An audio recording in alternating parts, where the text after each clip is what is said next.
مەیموونی کوڕی میهران لە ماڵەکەی خۆیدا قەبرێکی لێدا بوو. تەماشاکەن بەڕێزان، لە ماڵەکەی خۆیدا قەبرێکی لێدا بوو. شەوانە دەچۆ ناو قەبرەکە، قورئانی دەخوێندەوە و دەگریا. ئەنجا دوایی بۆ ئەوەی کە ئامۆژگاری خۆی بکات، بۆ ئەوەی کە بیری مردنی لەبیر نەچێت، بۆ ئەوەی کە بیری مردن بکات، دەهاتە دەرەوە دەیفەرموو ئەی کوڕی میهران، ئەوە ئەو جارەش هاتیە دەرەوە لەو گۆڕە، دەیکەواتە کردەوەی باش و ئەعمالی ساڵحە بکە پێش ئەوەی کە پەشیمان ببیەوە. کاکە با ئێمە گۆڕ لە ماڵەکەماندا نەبێت، بەڵام با دڵمان ڕۆژی چوونە ناو گۆڕی تێدا بێت، با حیساب بۆ مردن و دوای مردن بکەین لە کاروکردەوەکانی دنیاییماندا.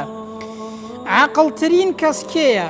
پێغەمبەر صلی الله علیه وسلم بزانت چیمان پێ دەفەرمێت، بزانت چۆن وەصفی عاقڵترین کەسمان بۆ دەکات. ئیبن عومار دەفەرمێت پیاوێکی ئەنساری هاتە لای پێغەمبەر صلی الله علیه وسلم، فەرمووی ئەی پێغەمبەری خوای، ئەی المؤمنین ئەفضل، چاکترین ئینسانی ئیماندار و باشترین کەس کێیە؟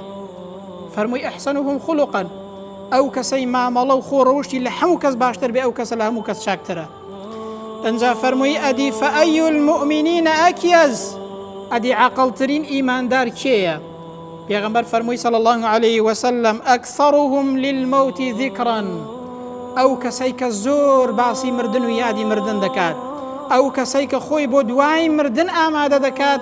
پێغەمبەر فەرمووی ئولائیکە الئەکیاس، بەڕاستی ئەو کەسانە لە هەموو کەس عەقڵ و تێگەیشتوترن کە بیری مردن دەکەن و هەروەها حیساب بۆ مردن دەکەن و خۆیان بۆ دوای مردن ئامادە دەکەن.